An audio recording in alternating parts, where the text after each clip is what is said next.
সবাই আজকের সবাই রাস্তাটা দেখুন, এদিকে রাস্তাটা এই রাস্তাটা পুরো ভর্তি প্যাকটা, এত লোক এই রাস্তাটা পুরো একদম পুরো আমাদের ধাত্রীগ্রাম রেলগেট চলে গেছে, এত লোক।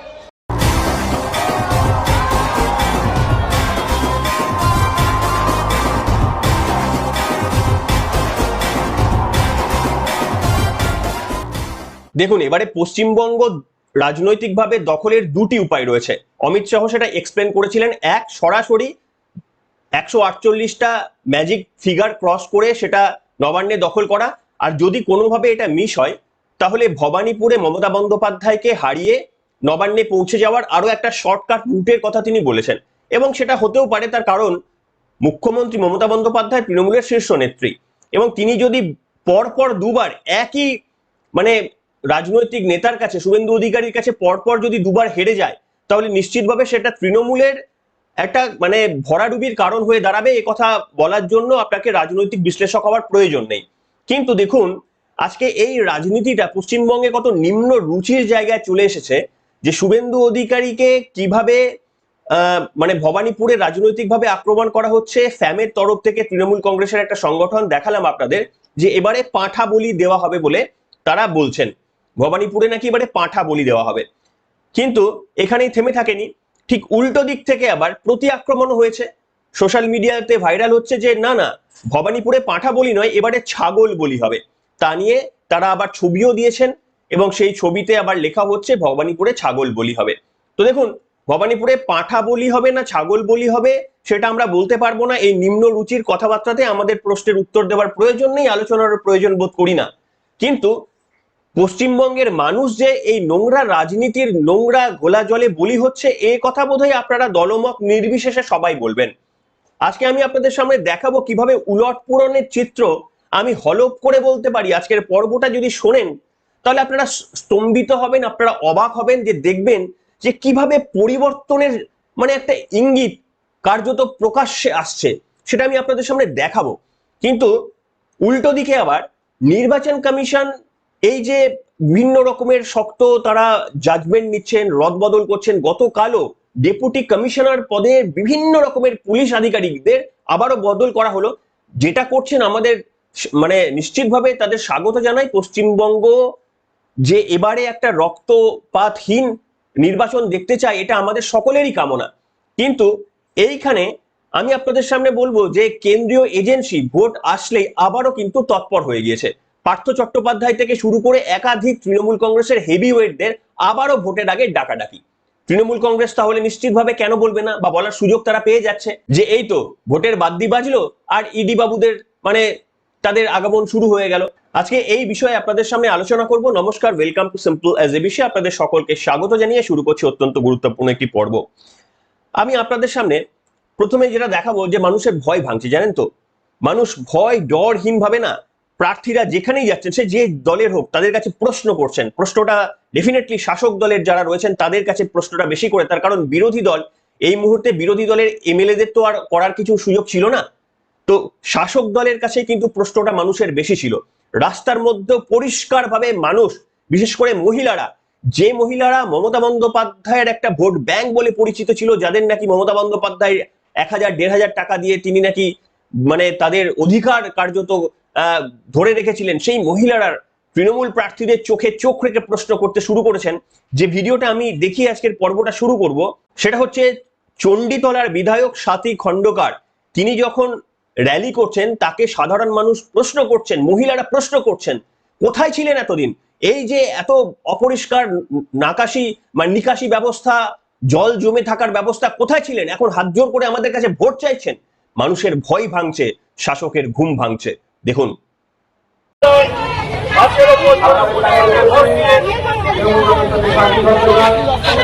বিপুল ভোটে জয় করুন।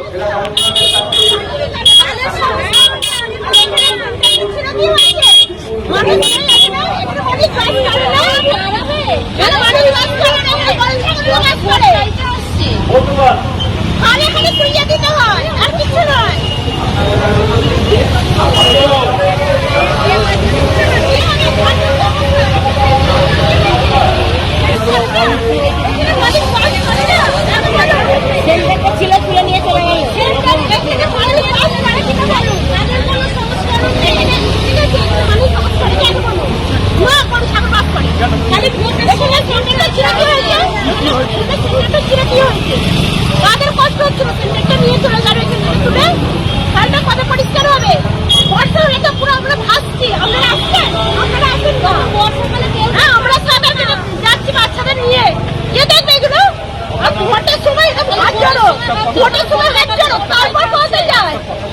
শুধু এটা নয়, আমি আপনাদের সামনে এবার দেখাবো, দেখুন রাজনীতিতে সৌজন্যতাটা কেন প্রয়োজন সেটা আমি আপনাদের সামনে দেখাবো। আপনি সৌজন্যতার বাদ ভাবতেই পারেন, আমাদের সুপ্রিম কোর্ট কোনো রাজনৈতিক নেতা মঞ্চের ওপর থেকে মিথ্যে বললে তার জন্য কোনো পানিশমেন্ট করেন না, অসত্য তথ্য দিলে কোনো পানিশমেন্ট করেন না, কিন্তু আপনি একজন ইউটিউবার হয়ে যদি করেন তাহলে কিন্তু আপনার বিপদ থাকতে পারে। রাজনৈতিক নেতাদের ছাড় রয়েছে, কিন্তু বিপদটা কোথায়? এই যে রাজ্যের মাননীয় মন্ত্রী কার্যত প্রায় প্রত্যেকটি মানে নির্বাচনী সভা থেকে বলছেন যে জগন্নাথ দেবের যাত্রার সময় যে একটা ঝাঁটা রয়েছে, আপনারা শুনেছেন, কেন বলছি এটা আমি আসছি, যে একটা খিলের ঝাড়ু রাখবেন, সেই ঝাড়ু দিয়ে ঝাঁট দিতে দিতে নির্বাচন কেন্দ্রে পৌঁছে যাবেন, যদি কেউ আপনাদের আটকাতে যায় সেই খিলের ঝাড়ু দিয়ে পরিষ্কার করতে করতে চলে যাবেন। অর্থাৎ বাধা পেলে মমতা বন্দ্যোপাধ্যায় পুলিশের দ্বারস্থ হতে না বলে, নির্বাচন কমিশনেরও দ্বারস্থ হতে না বলে তিনি সাধারণ মানুষকে খিলের ঝাড়ু নিয়ে, অর্থাৎ এটা একটা কনফ্লিক্টের জায়গা তিনি তৈরি করছেন। কিন্তু সব থেকে হাস্যকর ব্যাপার কি জানেন, ময়নাতে এই সাধারণ মানুষ খিলের ঝাড়ু নিয়ে তৃণমূল কংগ্রেসের দিকে তাড়া করে গেল। দেখুন আপনারা ভিডিওটা। অর্থাৎ এই কারণেই সৌজন্যতা আপনি কি বলছেন সেটা আপনি ভেবে বলবেন, তার কারণ যে বক্তব্য আজকে আপনি আজ বলছেন, ঠিক আছে, কর্মা রিটার্নস, আপনি যদি আধ্যাত্মিকতার দিক থেকে দেখেন তাহলে কর্মা রিটার্নস, আর আপনি যদি নিউটনের থার্ড ল দিয়ে দেখেন তাহলে সেটারও কিন্তু সমান ক্রিয়ার বিপরীত ক্রিয়া রয়েছে। এই দুটো কিন্তু আধ্যাত্মিকতা সায়েন্স কোথাও একটা মিলে যায়। তাই রাজনৈতিক নেতৃত্বটা যদি ভুলে যান, ভুল করবেন। দেখুন এই ভিডিওটা।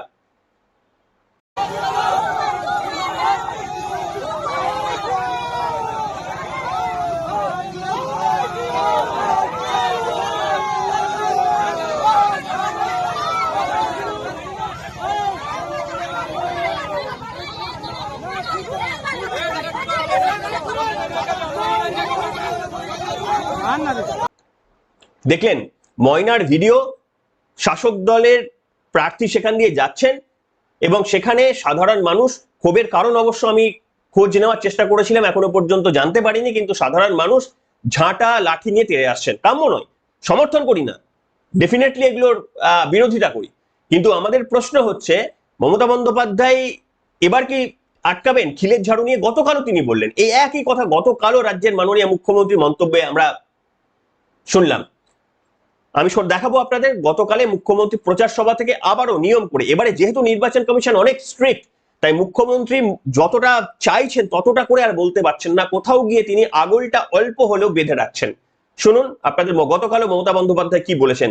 তিনি খিলের ঝাড়ুর কথা বলছেন, আর সাধারণ মানুষ এই খিলের ঝাড়ু নিয়ে তৃণমূল কংগ্রেসের প্রার্থীদের তাড়া করছেন। দেখুন। কিন্তু হবে সাথে বদলা। যদি দেখেন আপনাদের ভোট দিতে আটকাচ্ছে, বাড়িতে একটা করে খিলের ঝাড়ু নিয়ে পরিষ্কার করেন তো। রথযাত্রার আগে রথের দড়ি টানতে গেলে সোনার ঝাড়ু দিয়ে রাস্তা পরিষ্কার করে দেওয়া হয়, ওটাও কিন্তু খিলের ঝাড়ু। আর মা শীতলার হাতেও থাকে একটা খিলের ঝাড়ু। এবার আপনারা একটা করে খিলের ঝাড়ু রেখে দিন, রাস্তা নোংরা করে আপনাকে কেউ আটকালে আপনি রাস্তা পরিষ্কার করতে করতে যাবেন, ঠিক আছে? রাস্তা পরিষ্কার করতে করতে আপনার অধিকার রক্ষা করতে যাবেন। দেখলেন? তাই আমার এক্ষেত্রে আমি বলবো আপনাদের সামনে যে কার্মা রিটার্নস, তাই কখনোই কোনো রাজনৈতিক নেতৃত্বদের এইভাবে উস্কে দেওয়াটা উচিত নয়। আজকে আপনি যে যে পদ্ধতিগুলো দিয়ে উস্কে দিচ্ছেন সাধারণ মানুষকে, সাধারণ মানুষ কোনো রাজনৈতিক নেতার কেনা গোলাম হয় না। আজকে 34 বছরের এই মানুষগুলোই 34 বছর ধরে সিপিএম এর লোক ছিল, তাদের বাবা কাকা ঠাকুরদারা সিপিএম কেই ভোট দিতেন, আর আজকে তাদের ভোট পেয়ে আপনারা 15 বছরের জন্য ক্ষমতায় রয়েছেন। ঠিক তারপরেই লাইন দিয়ে রয়েছে সম্ভবত বিজেপি যদি ক্ষমতায় আসে। বিজেপিকেও মনে রাখতে হবে এটাও তাদের কেনা সম্পত্তি হবে না, যদি না তারা এই ধরনের কালচার পশ্চিমবঙ্গে রাজনৈতিকভাবে যেটা সৃষ্টি হয়েছে সেটা যদি ভাঙতে না পারে, তাহলে এই একই রকমের খিলের ঝাড়ু তাদের জন্য প্রতীক্ষা করতে পারে। আমি এইখানে অবশ্যই আপনাদের সামনে একটা দারুণ জিনিস দেখাবো। প্রধানমন্ত্রী নরেন্দ্র মোদী যেখানে আসছেন, কিভাবে উপচে পড়া ভিড়। ঠিক আপনারা যারা ওই সিপিএম এর শেষ জামানা থেকে তৃণমূল কংগ্রেসের প্রথম জামানাটা যারা দেখেছেন, যেভাবে পরিবর্তনের ঝড়টা দেখেছেন আপনারা একটু কমেন্ট করে জানাবেন যে আপনারা এইগুলো দেখেছেন কিনা। আজকে এই এতদিন 15 বছর পর আবার কি মেলাতে পারছেন?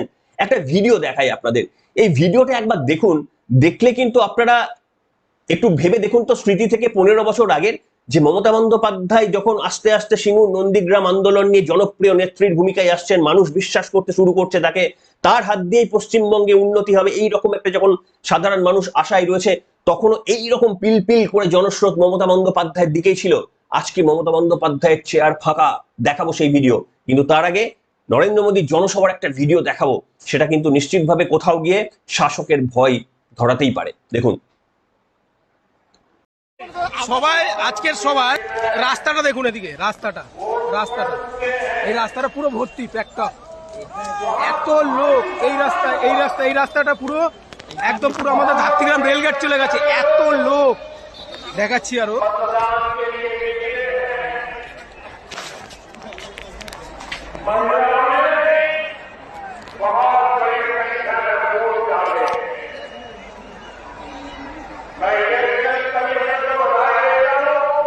দেখা যাচ্ছে না কিছু।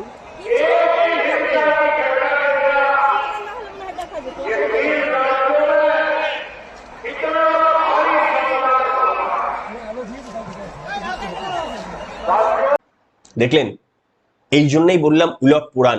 এককালের অগ্নিকন্যা জননেত্রী, যিনি রাস্তার মধ্যে দাঁড়িয়ে গেলেও সেখানে 1040 লোক জড়ো করা 5 মিনিটের মধ্যে কোনো বড় ব্যাপার ছিল না, কোনো টাকার প্রলোভনে কেউ আসতেন না সেখানে।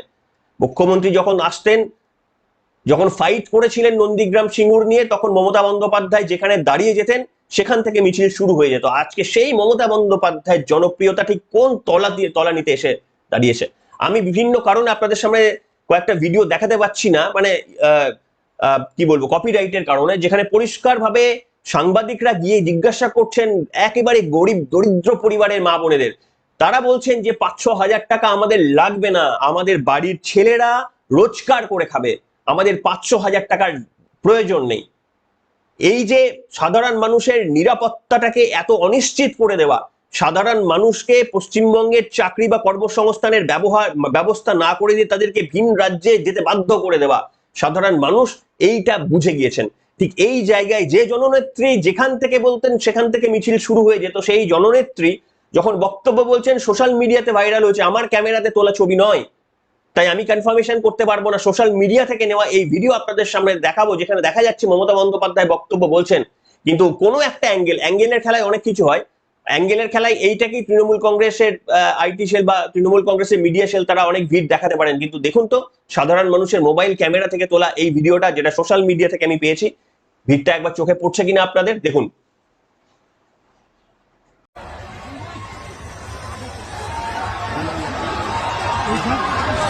আমি আপনাদের কাছে অনুরোধ করব, কারো প্রকাশ্যে উচ্চাসে অপপ্রচারে করতে দেবেন না। আমি একটা বলছি, আপনার মানুষকে, অবস্থানগরের মানুষকে, আমি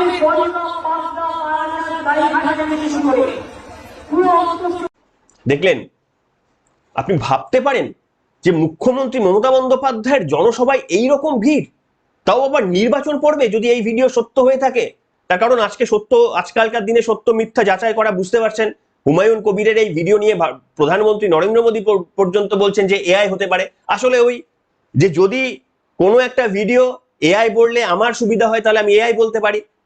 আবার মমতা বন্দ্যোপাধ্যায়রা বিভিন্ন ক্ষেত্রে বলে থাকতেন, মমতা বন্দ্যোপাধ্যায় নিয়ম করে বলেন যে আমার কথা ছবি দেখাবে, আমার মতো দেখতে হবে, কিন্তু বিশ্বাস করবেন না, ওটা আমি নয়। আজকাল হয়েছে এআই দিয়ে সব বানানো যায়, আমার মুখের কথাগুলো বসিয়ে দেওয়া যায়।